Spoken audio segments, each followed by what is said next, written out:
অন্যায়কারী একটাই পরিচয়, তিনি অন্যায়কারী। কিন্তু আমাদের দেশে সেটা হচ্ছে না।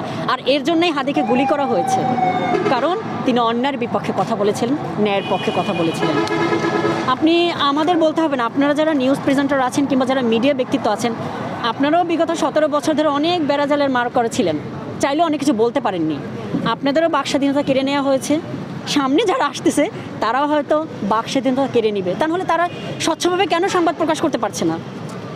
হাদি হত্যার বিচারকারী যারা আছেন কিংবা হাদি হত্যায় যারা জড়িত, তাদেরকে কেন সামনে আনতে পারছেন না? কারণ আপনাদেরও অনেক জায়গাতে লিমিটেশন থাকে, চাইলে আপনারা বলতে পারছেন না। এই জায়গাগুলো তৈরি হয়ে আসছে, আমার মনে হয় এই জায়গা থেকে আমাদের বের হওয়া উচিত। তা না হলে আমাদের পরবর্তী প্রজন্ম আরও বড় ফ্যাসিস্টের হাতে পড়বে। হয়তো এখন আমি যে কথাগুলো বলতে পারছি, হয়তো 2 বছর পরে সেটা বলতে পারবো না।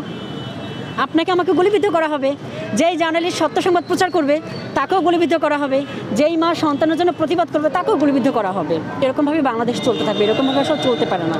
আমাদের উচিত সঠিক জায়গাতে আসা এবং বিগত দিনগুলিতে যারা অন্যায় করেছে, যারা ফ্যাসিস্টের জায়গা দখল করেছে, তাদের সবাইকে আইনের আওতায় আনা। আমার মনে হয় তাহলে একটা নতুন বাংলাদেশ জন্মাবে এবং বাংলাদেশ অনেক দূর এগিয়ে যাবে। আর ভারত